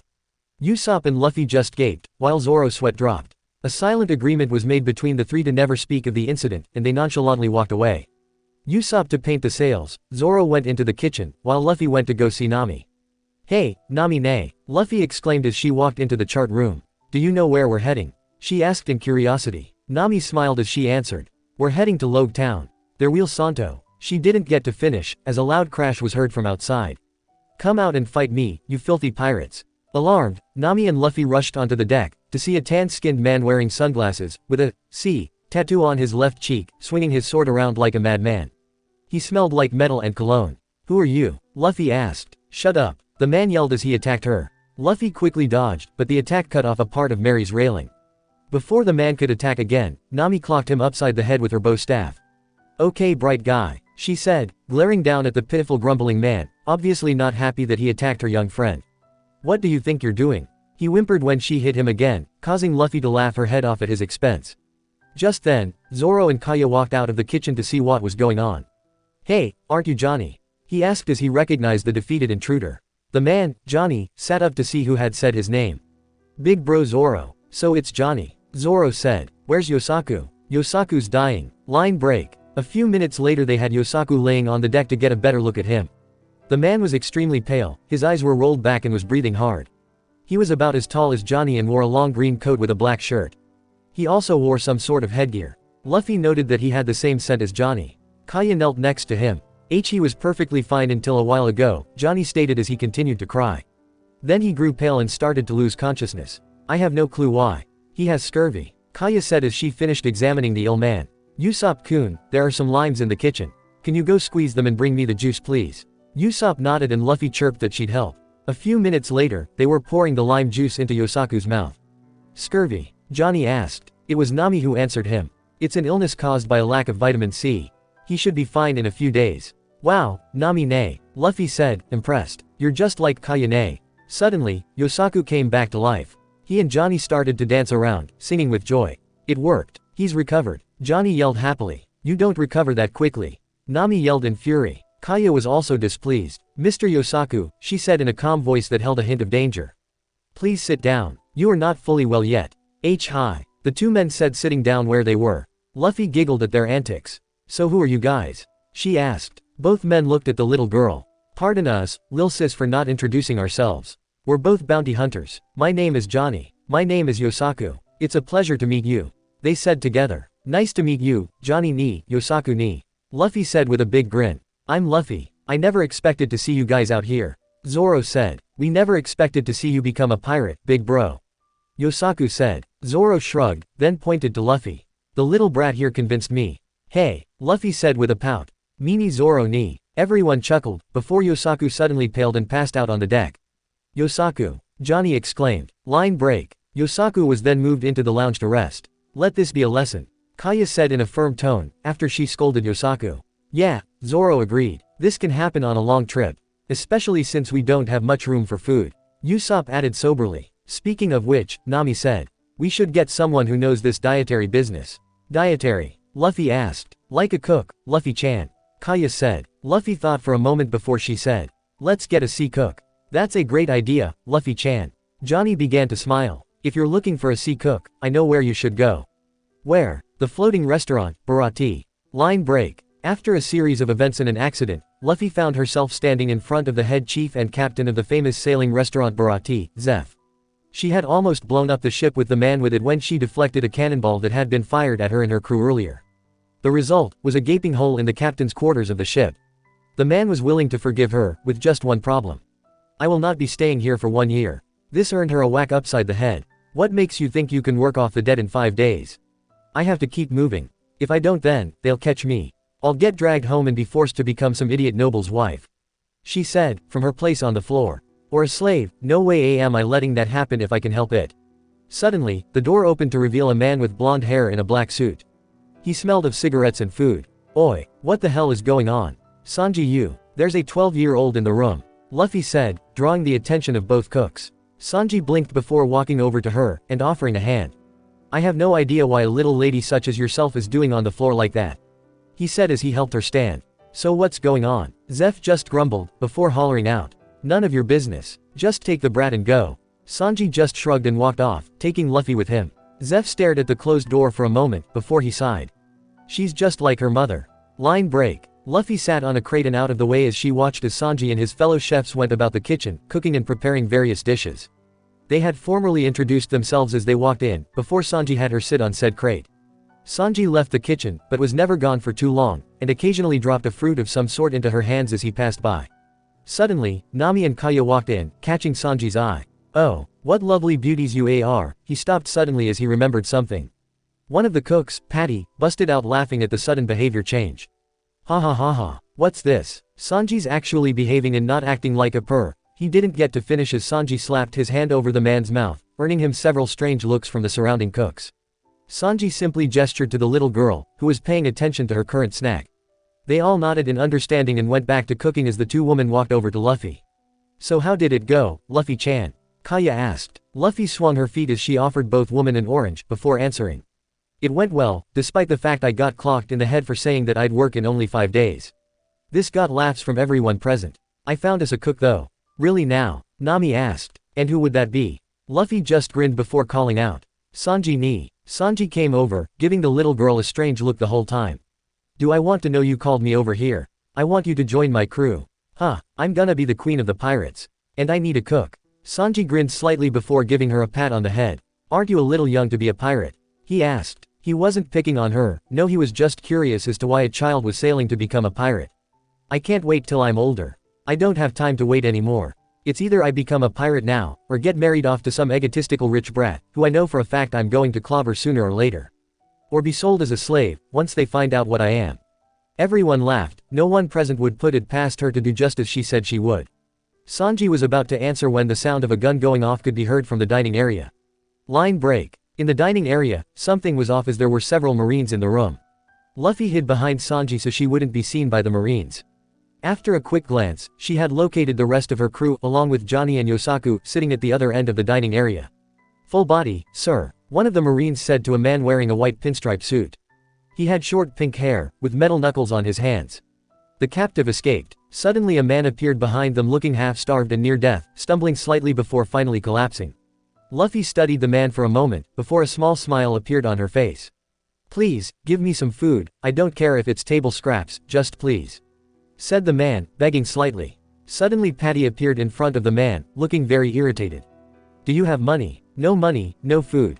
He stated simply. The man was about to answer when Luffy walked up to him and offered him an unpeeled orange that she'd snagged from the kitchen. Here you go, Ni-chan, she said, offering him a small smile.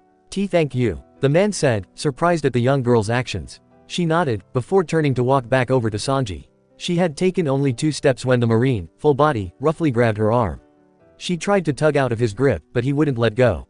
Wait a minute, where do you think you're going, he said in a dark tone. Your grandfather's very worried about you, you know. She did not like this man. He reminded her of the slavers. Let go, she cried out as she struggled in the man's grip.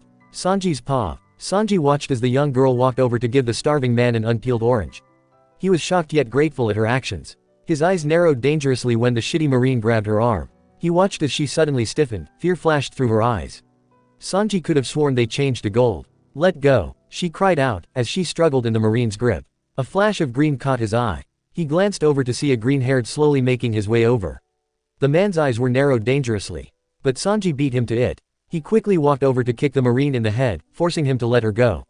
She quickly darted behind him, before sticking her tongue out at the Marine. But Sanji could feel her shaking. How about you keep your hands off my little sister? He stated, there was a dangerous edge in his voice. That shitty Marine had more than just overstepped his boundaries. The rest of the Marines quickly dragged their leader out of the restaurant and back to their ship, not wanting to suffer from the same fate. You okay, Luffy-chan? He asked as he looked at her. She nodded. Thank you, Sanji ni. Line break. Luffy walked out of the restaurant with a bowl of fruit that she'd snuck out from the kitchen, with Sanji's help. He still hadn't answered her on whether he was going to join or not. She gave a gentle smile, as she found who she was looking for, the starving man from earlier. She walked over and introduced herself as she placed the bowl in front of him. Hi, Ni-chan, what's your name? She asked. My name's Jin, he said. Thank you for the fruit. She nodded. I'm gonna take a guess and say that you ran away from home when you weren't supposed to. He stated, stuffing an apple down his mouth, only choke a little, and then swallow it down when Luffy hit him on the back. Yep, I'm gonna be the queen of the pirates. But to do that I need to have a good crew. There are 2 people here who I wanna recruit. But one hasn't said yes yet. She stated with a smile. Jin nearly choked when she said the queen of the pirates. Unless you have a death wish kid, I would advise against that. No offense, but the Grand Line is no place for someone your age. I don't care. Jin, as well as Sanji who had just come up to the pair, stared at the girl in shock. Being the queen of the pirates is my dream. I'm gonna fight for my dream, and I'm not gonna let anyone stop me. If I die young, at least I died fighting for my dream. So, Jin ni, wanna be a part of my crew? Jin shook his head, as Sanji finally decided to speak up. We have a small boat that's ready to leave when you're ready. He said, as Luffy stood up and ran back inside, giving Jin a small wave before she disappeared from sight. Jin couldn't help but laugh. A little ball of energy isn't she? He said, before nodding to Sanji. Thanks for the food. I won't forget this kindness that you've showed me today. He then got in the boat and set sail. Chapter 10 Dragons, Hawks, Foul Play. Luffy was again sitting in the kitchen while her nakama ate in the dining room. Sanji had allowed her to help a little, peeling potatoes in between the fruits she was eating that he had given her keep her occupied. He couldn't help but notice that the girl seemed moodier than she had been yesterday. He shrugged it off as a child thing. The true reason for the child's moodiness was that her body was wanting to shift. It had been a while since her last full shift. The half-dragon could only go so long without fully shifting into her dragon form, otherwise she'd start to experience a feeling of being trapped by her surroundings. Unlike small spaces or cages that just made her feel trapped, this feeling was one of being trapped by her own skin. It'd make her very irritable and a nightmare to be around for any length of time. Her brothers had learned that the hard way. She would always try holding off the full shift with a partial one. That helped to ease the feeling of being trapped for a while. Unfortunately, there was nowhere on the Bharati or on the merry-go where she could shift fully or partial, not with as many people there were at Bharati or with their guests Johnny, Yosaku, on the merry. She would only tell those in her crew on what she was, though she had asked the duo bounty hunters if they wanted to join, they had yet to respond. Suddenly a lot of screaming and shouting could be heard from the dining area. "What the hell?" Sanji called as he ran into the room followed by Luffy. "It's Don Krieg's pirate ship." Sure enough, when they rushed to look out of the windows, they saw a huge galleon growing closer and closer to the Bharati. A skull with 2 hourglasses at its side. There's no doubt about it. That's Krieg's flag. Why is he here? Talk about a huge ship. Luffy said from her spot next to Sanji. It was indeed a huge ship, it was the biggest ship she'd seen, and it was even bigger than Shank's ship, the Red Force. But then she noticed something else. That ship is in complete shambles. Someone yelled out. The ship's sails were torn, not even half the sails were there. The wood and paint were broken and scraped off, a large chunk of the figurehead was missing. Suddenly, the doors flew open, revealing a large weaker figure being supported by a much smaller figure, who Luffy recognized as Jin. The larger man, Don Krieg, looked up at everyone with a frightening stare. "Sorry for intruding, but could I have some water, and food?" His voice was deep and shaky, sending shivers down the young dragon's spine. It sounded inhuman. It didn't help when the man's scent hit her, the man smelled of lies. Unlike Usopp, who used his lies for stories to entertain the energetic girl, this man's lies smelled like hurtful lies. She took a deep breath to force back her other half, the itchiness of her skin got worse. Sanji started a little when something bumped his legs. He looked down to see Luffy hiding behind him, her eyes never leaving the other pirate's face. Her expression unreadable. He wanted to ask the kid what was wrong, but Krieg had started again. "If it's money you want, I've got plenty," he said, before he fell on the floor with a loud thud. "Please, I'm begging you, give him some food and water." Jin cried as he tried to pull his captain back up. Laughter came from the patty and another chef, Carne, as they studied the pirate. So this is what the infamous Don Krieg looks like. Luffy watched as Sanji walked into the kitchen. She followed after him to watch as he began to pull out various ingredients and mixing them together on the stove. Luffy smiled and ran back to the dining area, where she quickly made her way over to her friends, who sat at the far end of the room. "I won't do anything. If you give me food, I promise I'll withdraw from here." Luffy let out a quiet growl, before she saw Sanji re-enter the room with a plate filled with food and a bottle of wine. She watched as he walked closer to Jin and gave him the plate and wine. "Here, Jin, give this to him," he said compassionately. This did not sit well with the other chefs. "Sanji, what the hell are you doing? Take back that food this instant. Don't you know who that man is? The ruler of the East Blue, the king of deceptions." Suddenly, Luffy stiffened. "Sanji ni," she shouted. "Duck." Sanji looked confused but did it anyway, leaving Krieg to swing his arm over him harmlessly. "Nice reflexes, cook," Krieg said. "Don Krieg, why'd you attack him?" Jin asked in shock, before crying out in pain when Krieg hurt his shoulder. Krieg ignored him as he eyed the restaurant. "This is a nice ship. I'll take it. My old ship is on the verge of sinking, so I'll need a new one. As for you cooks, get my men some food. I've got 100 men starving over there, so hop to it." Sanji started walking back towards the kitchen. "Oi, Sanji, what are you doing?" one of the chefs cried. Heading to the kitchen, he said without glancing back. "I've got 100 meals to make." He only took a few more steps, before he was knocked down by an angry Patty. "Oi, Patty," cried Carne. "Take him out here," Patty ordered. Before anyone could do anything, Zeph appeared with a big bag over his shoulders. "Here's 100 meals worth of food," he said as he tossed the bag to Krieg. "Take it and leave. Line break." As soon as Krieg had left with the bag of food, Luffy was by Jin's side, followed by Kaya. "Jin ni." Jin looked at the little girl, guilt written all over his face. "I'm so sorry, kid," he said. "I didn't think he'd do this." Luffy shook her head. "It's not your fault, Jin ni. But, she's right. You've got no reason to be apologize," Zeph said, shocking the cooks. Every cook here did what they thought was right. This caused the other chefs to ask why Zeph was taking Sanji's side. After they said that it was Sanji's fault that Krieg was after the ship, Zeph told them that they didn't know the pain of starving. After stating that if they were going to keep complaining then they could leave. It was silent for a moment before every chefs claimed that they'd stay and fight for their home. "Hey, Jin ni, what happened?" Luffy asked, gaining everyone's attention. "On the 7th day of our voyage, we came across of a man, who sank our ships one by one." Jin just stared at the floor as he told them what happened. His eyes, sharp and murderous, were like that of a hawk.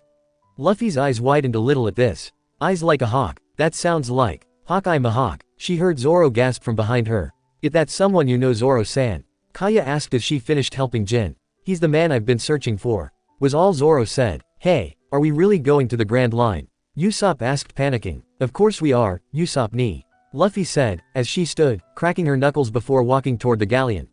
Hey, where are you going, kid?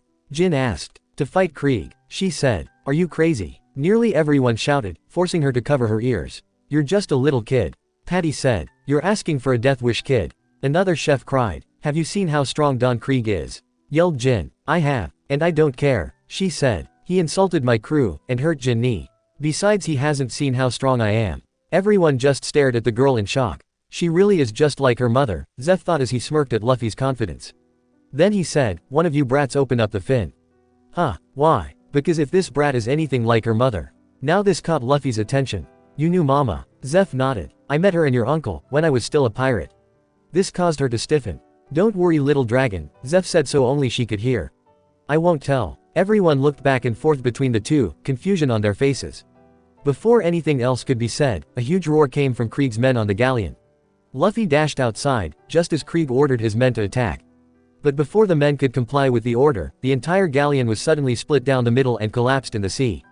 While everyone was crying out, and basically giving Luffy a headache with all the screaming, Johnny and Yosaku came running and soaking wet.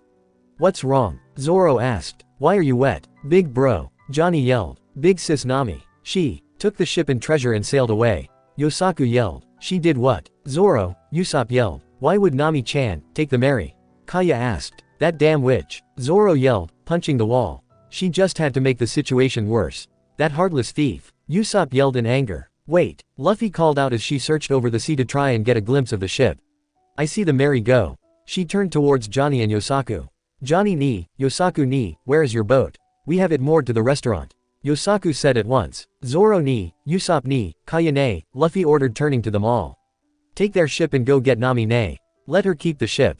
Zoro stated. That woman's way more trouble than she's worth. No, Nami ne's the only one I'll accept as the ship's navigator. Luffy said firmly. Zoro sighed. Fine, I'll do it. The ship's ready, big bro Zoro. Johnny and Yosaku yelled. What about you, Luffy-chan? Kaya asked. I'll stay here, Luffy said. Besides, there's two people that have yet to answer my question. Zoro studied her for a moment. There was no missing the slight tremors of her body, nor the golden flash of her eyes. Well, just be care. Over there, it's that man. He came back. Don Krieg, that's the man who destroyed our fleet. That got everyone's attention. Looking past the ruined ship, everyone could see the form of a single man sitting on a small raft that was lit by several candles with green flames. The man was tall and lean with a short beard, mustache. He wore a wide-brimmed black hat decorated with a large plume, and a long open black coat with no shirt.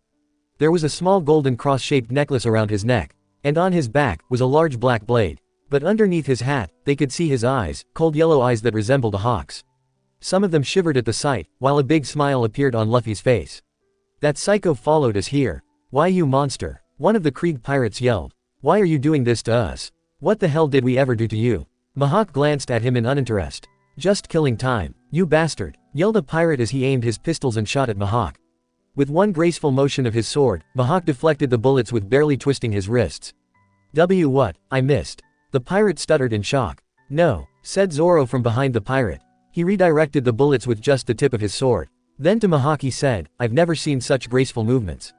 There's no strength in swordplay based on force. Mihawk said neutrally. So, this ship was split by that sword as well. Of course. It's clear now, you're the strongest. Zoro said excitedly. I set sail for only one reason. To meet you. And what is your goal? To be the best. Mihawk smirked. How foolish. Hey, things are getting worse, Luffy. Usopp yelled at his captain. The Mary is about gone from our sights. But Luffy paid no attention to Usopp as she watched as Zoro challenged Mihawk to a duel. At the word, Luffy, an odd expression appeared on Mihawk's face. Turning his attention from Zoro, Mihawk looked around. Golden hawk-like eyes met golden-tinted brown eyes. From where she stood, she could pick up the scent of metal, wine, and hawks. I was not expecting to see you here, little dragon. Mihawk said as he stared at Luffy, who despite her earlier excitement at seeing him, found a sudden interest in the ocean. Hee, she said. Hi Uncle Haki. Silence. Then, Uncle Hawkie. Line break. Monkey D. Luffy. Luffy cringed at her uncle's use of her full name. Care to tell me why you're here? Mihawk asked from his place on the raft.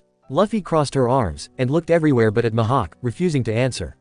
Meanwhile, everyone was still getting over the shock of hearing the young girl refer to Mihawk as Uncle Haki. Usopp was in shock, his jaw almost crashed through the floorboards. The duo swordsmen were in a similar state, same could be said for most present. The others, Kaya, Zeph looked stunned. The worst off were Zoro, Jin, Krieg, and the Krieg pirates. Mihawk studied the girl for a moment, before he sighed and turned to a still-stunned Zoro. "Very well," he said to Zoro, who snapped out of his daze. "If you want a duel, then I shall give you one." With one graceful jump, Mihawk appeared on the remains of Krieg's ship. "Though I must ask you, why have you challenged me? Could it be your courage, or simply your ignorance?" "My ambition drives me," Zoro declared, "and a promise to my fallen friend. No one can beat Big Bro," yelled Yosaku. "Bro, do your best," Johnny encouraged. Luffy said nothing, her arms remained crossed. She knew how this fight would end. She just prayed that her uncle wouldn't kill her first mate. She watched as her uncle casually grabbed the cross he had around his neck. He pulled out a tiny blade that was smaller than a butter knife from the cross. "What's the meaning of this?" Zoro demanded, his eyes narrowed. "Unlike some idiots, I do not use a cannon to kill a fly. Although you seemed skilled, that does not mean much to me." "The East Blue is the weakest of the seas," Mihawk stated, giving Zoro an apologetic look. "Unfortunately, I do not carry any blades smaller than this one." "Don't mock me," Zoro said pissed, as he charged Mihawk. "Onigiri," he yelled. With barely even trying, Mihawk caught all three swords in mid-slash, freezing Zoro's movements. What the?" Zoro exclaimed in shock. "Zoro ni," Luffy yelled worriedly, but stayed where she was. The tremors grew. Bro's Onigiri was stopped, yelled Johnny and Yosaku in disbelief.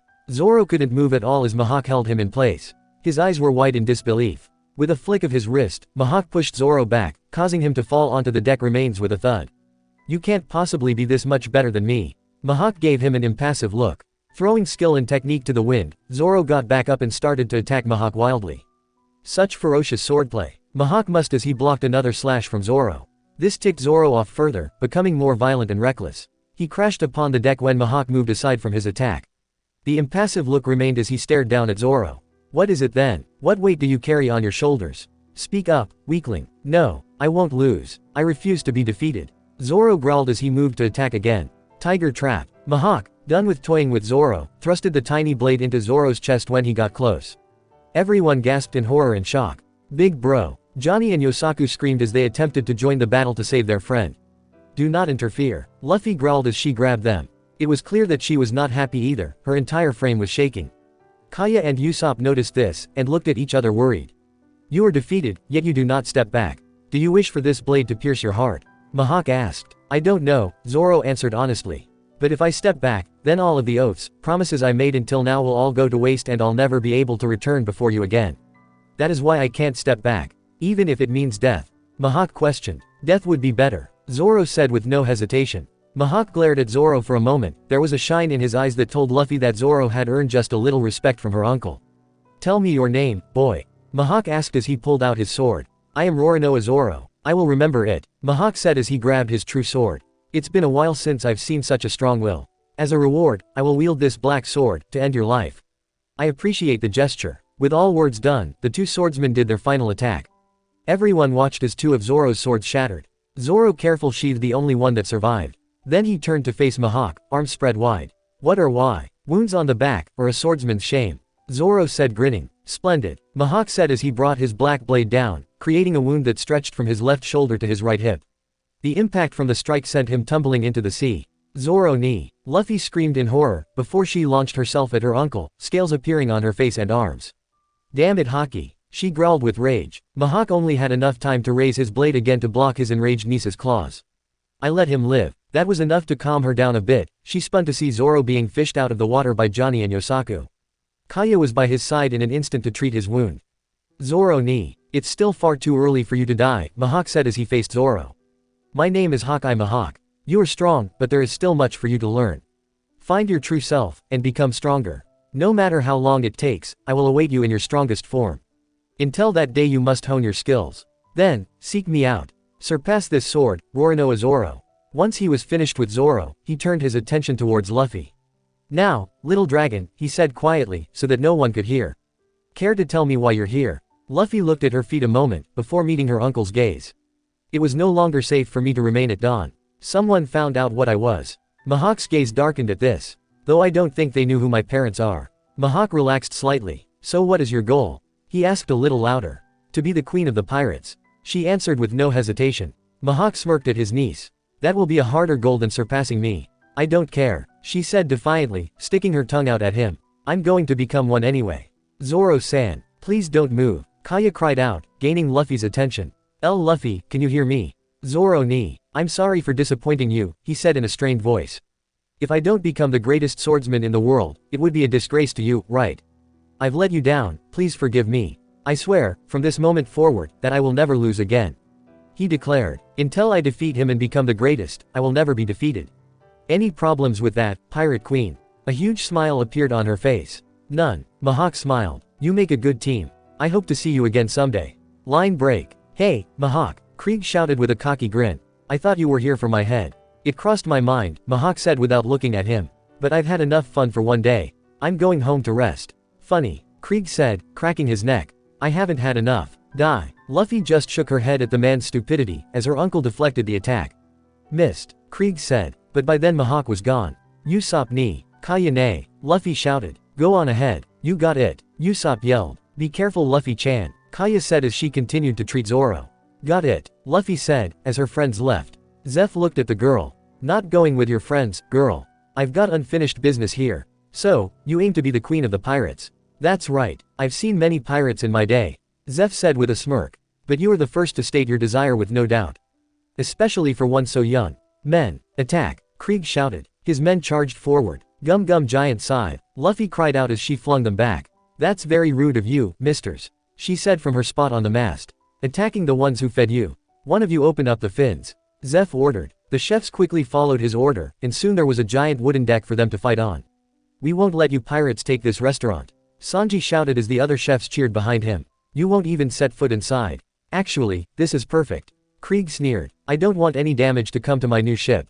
Suddenly another man came out of the water. He was quite tall, wearing large iron shields. I am Pearl, the invincible shield, he said, as Sanji kicked away a pirate that had attempted to steal Patty's knife. A chef's knife is his soul, Sanji said as he handed the knife back to Patty. The pirates then rushed Sanji, but he quickly took care of them with his kicking fighting style. What kind of person uses kicks? Pearl mocked. A chef is nothing without his hands, so I'll use my feet to deal with you.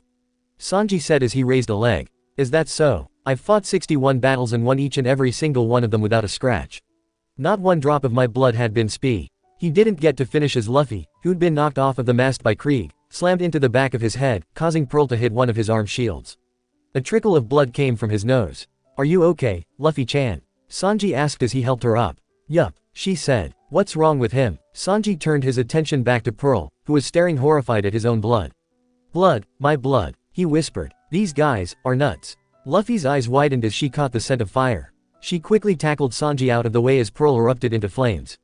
A wall of fire surrounded him, keeping others away. Sanji stared at the wall. Had they been standing where they had been, they would have been burned. How did you? He asked the little girl. I'll tell you if you join my crew. Sanji couldn't help but laugh, as he shook his head. Pearl, you idiot, put out your fire, cried several of Krieg's men as they ran around trying to put out the fire on their limbs. Suddenly, Sanji jumped over the wall of fire, spooking Pearl. What? But this fire scares everyone away. Pearl cried. I couldn't be a cook, if I was afraid of fire. Sanji said with a smirk. Pearl, calm down, Krieg yelled. You're gonna burn my new ship. Pearl then threw some fire pearls towards the Bharati, but they were snuffed out when Zeph used his peg leg to kick up a wind at them. Angered at his subordinate, Krieg pulled out a ball and chain and flung it at Pearl and Sanji to get Pearl's flames to die down. Thankfully, Luffy jumped towards it and, after covering her hands with scales, knocked it away, hitting another mast, which came down on Pearl's head, knocking him and the flames out. That was close, Luffy said. Are you okay, Sanji ni? I should be asking you that. Sanji said, before he noticed the scales. Wanna tell me what you are? Before she could say anything, they both heard Zeph grunt and looked to see him pinned to the floor with Jin pointing a gun at his head. Move and he dies. Luffy stared into his eyes. They were filled with regret, like he didn't want to do this. Jin ni, sorry kid, he said. But you should have left. Jin, Sanji said, point the gun at me. Leave Zeph out of this. I can't do that Sanji. Sorry, but this is how we fight. Precisely, said Pearl as he woke up from his nap. He looked at Sanji and Luffy. Now, I think it's time for a little payback. From the destroyed galleon, Krieg was laughing at the scene before him. Jin, if they fight back, kill Zeph. yelled Krieg. Jin nodded, but never took his eyes off Sanji and Luffy. Pearl was about to attack Sanji, but Luffy pushed him out of the way. It doesn't matter which one I hit. You're both going to die, he yelled as he brought his shield hand down on the girl's head. Luffy-chan, Sanji cried out in panic. Then to everyone's shock, the shield shattered. The pieces fell away revealing an unharmed Luffy. What? The Krieg pirates yelled. What the hell is she? My shield. Pearl screamed. Then he glared at the little girl who dared to break his precious shield. You monster, he shouted as he hit her with his other shield, only for it to shatter as well. Krieg was grinding his teeth, while Jin just looked on in shock. That kid's beating Pearl and not even lifting a finger. Jin thought. Jin, blow Zeph's head off right now. Krieg yelled. But, Don, they gave us food when we were starving. I said kill him, Krieg bellowed. Jin, aim that gun at me. Sanji shouted. Enough. Luffy roared as she raised her leg to the sky, then brought it down to shatter the fin. Gum Gum battle axe. Line break. Everyone just stared at what the 12-year-old had done. The fin was now shattered, the pieces floating in the sea. Krieg was the first to react. What are you waiting for, Jin? Kill Zeph already. Jin however seemed reluctant. Sanji stormed up to the little girl. What are you doing? He yelled at her. Why are you angry? All I did was break the fin. But I'll sink the restaurant next. WHAAAT. No way. You will not sink this restaurant. Sanji yelled. I owe everything to her. It's all Zeph has left. She then looked him in the eyes. So you're gonna die for a dumb restaurant. You really are stupid. How is getting yourself killed repaying him for all he's done? I know for a fact that Zeph G didn't save you so you could get yourself killed. He saved you so you could do something with your life. Not die like a fool. I've had enough of you too. Pearl screamed as he set himself on fire again. But before he could attack, Jin appeared in front of him and smashed his shields, taking him out for good. Move it, Pearl, Jin said as Pearl fell to the deck. You traitor. What is the meaning of this? Krieg bellowed. First you disobey my orders, and now you're taking out your own shipmates. Have you lost your mind? I'm sorry, Don, Jin said, but these two saved my life. The least I can do is take them out myself. I owe them that much. Krieg stared at Jin before he sat down on the wreckage of his ship. Fine, he said, just kill the cook and the brat. Look Sanji, I didn't want to damage the ship, but it's too late for that. All I'm doing is following orders. I see, Sanji said as he lit a cigarette. But if you want this restaurant, then you're gonna have to kill me first. Sounds fair, Jin said. It'll be an honor, my friend. Then he looked at Luffy. You too, kid. Luffy gave a mischievous grin as she crossed her arms. What makes you think you can kill me? Jin narrowed his eyes as the Krieg pirates began to yell insults at the girl. How dare you talk like that to us, you brat. Crush her into dust, Jin. Show her why the Krieg pirates are the strongest in the East Blue. Luffy just looked at them. That's only because you outnumber everyone else. She said. Silence. They look angry. Sanji said with a smirk. But it's true. Luffy said. How are they getting stronger if all they do is add more crewmates? Jin raised an eyebrow at this, while the other Krieg pirates started rushing in to kill the little brat. Stop right there, Krieg shouted. Jin, kill them. Yes, Don, Jin said, before he began to swing his tonfa around as he and Sanji began to fight. He missed, smashing into the deck as Sanji dodged, while aiming a kick at his side. Jin dodged, then slammed the tonfa down on Sanji's neck, pinning him to the floor. But Sanji kicked his way free, kicking Jin in the head. Jin held onto his weapon as he smashed it into Sanji's side.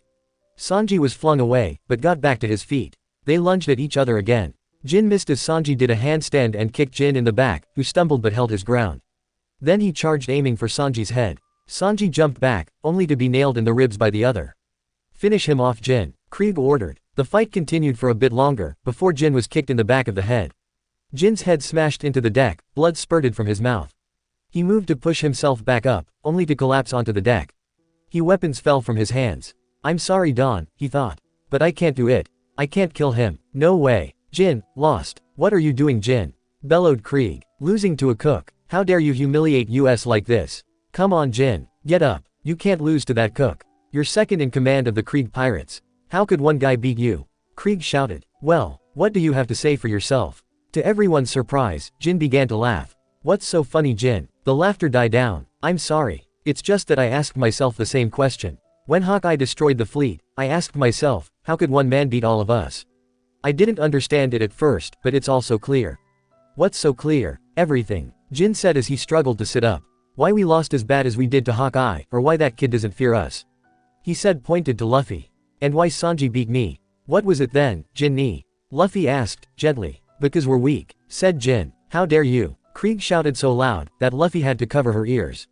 What exactly makes us weak, then? Tell me, Jin. It's like the kid said. How are we getting stronger if all we do is add more crew members? The answer, we're not. If we keep adding members, then the ones we have won't get any stronger. Right kid, shishishishi. That's right, Jinni. Luffy said, with her hands still over her ears. Silence. Did you forget who we are? We're the Krieg pirates. All we need is that logbook of Zephson. No, said Jin, interrupting Krieg. So what? Even with that logbook nothing will change. All we know is what's out there. We'd still be too weak to do anything about it.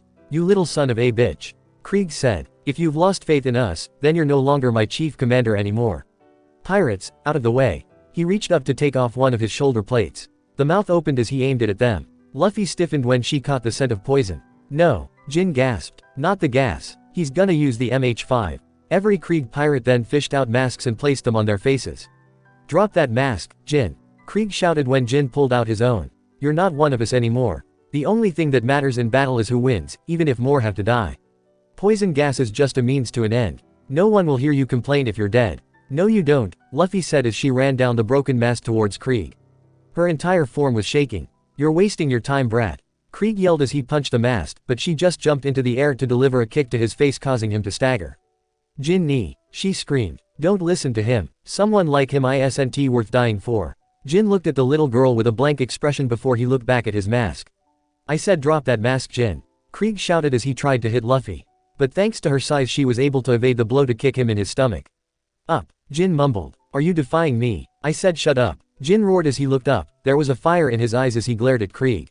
Up until now, I've obeyed every order without question. I respected and admired you because I thought you were the strongest. But now, I see I was wrong. The other pirates stared wide-eyed at Jin as he narrowed his eyes at Krieg. If all you think it take is information and a lot of shipmates, then all you'll be doing is leading us to a slaughter.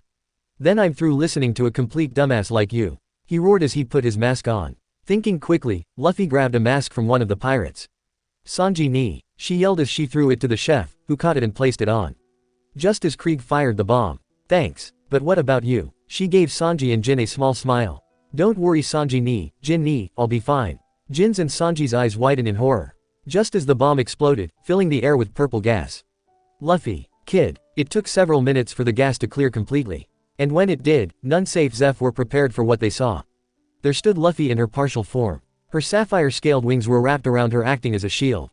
When she unfurled them, everyone could see the sapphire scales that covered every inch over her body. Her dragon tail swished back and forth, as her golden eyes flashed. It was Krieg who recovered first. What the hell are you? This was followed by several panicked cries from the other Krieg pirates. She's a freak. Blue demon. She's an ancient. Everyone turned to see Zeph. An ancient? What's that? Sanji couldn't help but ask. Zeph looked to Luffy, who nodded. Ancients are beings from the Void Century. Not much is known about them. Though it is said that dragon ancients are the most powerful of their kind. I've only known of one other ancient. There was silence as everyone took in what he had said. Suddenly, there was a dark laugh that filled the air. Everyone turned to look at Krieg, who was staring at Luffy. There was an insane look in his eyes. Luffy let out a growl when he took a step toward her. Most powerful of their kind, he said. If that's the case, then I don't need a crew if I can train it to fight for me. Sanji and Jin glared at Krieg, as the growl grew louder. Apparently, Luffy did not like being called an it. Before anyone could react, she appeared in front of him and with a quick thrust upward, Krieg was sent flying into the air. She jumped and delivered a kick that shattered his armor, knocking the man out in the process. Anyone else? She asked of the remaining pirates in the water. They were gone before she could even blink. She sighed, as her dragon features vanished. Then she began to sway, before collapsing into the sea. Oi! Zeph called to Jin and Sanji. One of you brats better go get her. I doubt she'll be able to do much until that poison wears off. Why the hell didn't you mention that sooner, shitty geezer? Sanji yelled as he dove into the water. Line break. Luffy woke up a few hours later, sick with fever as her dragon's blood continued to expel the poison from her body. She was wearing dry clothing, and a wet cloth over her forehead. A quick glance showed that she was alone, but still on the Bharati if the smell was anything to go by. Gritting her teeth, she forced herself to stand up. The wet cloth fell to the ground as she staggered to the door. When she stepped out of the room, she noticed that the chefs were busy fixing the ship. You should go lay back down, said a voice to her right. She looked to see Jin staring down at her, his wounds were bandaged. An idea popped into her head. Hey, Jin-ni, she asked, what are you going to do now? He shrugged. Don't know yet. If that's the case, she said with a big grin. Why don't you join my crew? You still plan on being a pirate, right? You're asking me to join, after all I did to you. You didn't do anything, Jin-ni. She said. It was all Krieg. But, you're strong and I need crewmates. So what do you say? Jin just stared at the girl for a moment, before a smile crept onto his face. You know what, kid? Jin asked as he looked at her. Why not? What have I got to lose? Yeah, Luffy cheered, before her legs gave out. Thankfully Jin caught her. Then a large rumbling noise echoed through the room. Hee hee, she said. I'm hungry. It was then Sanji appeared, with a plate of food in his hands. Well then, he said. Let's get you to a table, Yahoo! Luffy cried as she launched herself across the room to a table. Jin and Sanji just looked at each other before they busted into laughter. Line break. After eating her fill, her fever almost gone, Luffy and Jin went to locate Sanji. They found him staring out into the sea from a balcony. Hey Sanji ni. No, I'm not leaving, he said without looking. Humph. Luffy pouted. Hey, kid, have you ever heard of the All Blue? All Blue. It's a mythical sea. It's where fish from all the blues can be found. Then shouts were heard, as the cooks began to complain about the soup Sanji made. What did you say? Sanji asked with a dark look on his face, which got worse as other chefs began to complain as well. It got really bad when Zeph agreed with the others, causing Sanji to start screaming at the geezer. After Zeph used his hands to strike him, Sanji left with a huff. You all are bad actors. Luffy said as she sat next to Jin. The soup's delicious. Can't argue with you there, Captain. Call me Luffy. Zeph couldn't help but laugh. Of course it is. Sanji's a great chef. Everyone here does. Every chef began to agree with Zeph. But no matter what we say, that kid's too thick-headed to listen. Hey kid, can you take him with you to the Grand Line? Only if he wants to, was her reply. I won't force Sanji ni. Fair enough, brat. You really are like your mother. Zeph said, but who knows if that hard-headed twerp will agree. She gave him a secretive smile, as she glanced towards the door where she could sense Sanji. I can hear you all, bastards. She heard him say. Suddenly, she caught the scent of metal, cologne and fish. She looked over to see Yosaku stuck in the mouth of a panshark. Yosaku ni, she cried out after they freed the poor man. What are you doing here? Weren't you chasing after Nami ne? Sorry lil sis, but we couldn't catch up to her. Yosaku said, but we know where she was headed. If it's the island I think it is then we're gonna need your help. Okay, she said. I don't get why it's so dangerous, but I got it. Let's go. Wait, Sanji said as he walked into the room. Your dream is foolish kid, but so is mine. Is that offer of yours still open? Yup, I'll join your crew. I'll be your chef. Yay. Luffy cheered as she hugged him, causing everyone in the room to chuckle when she knocked him over. End of chapter.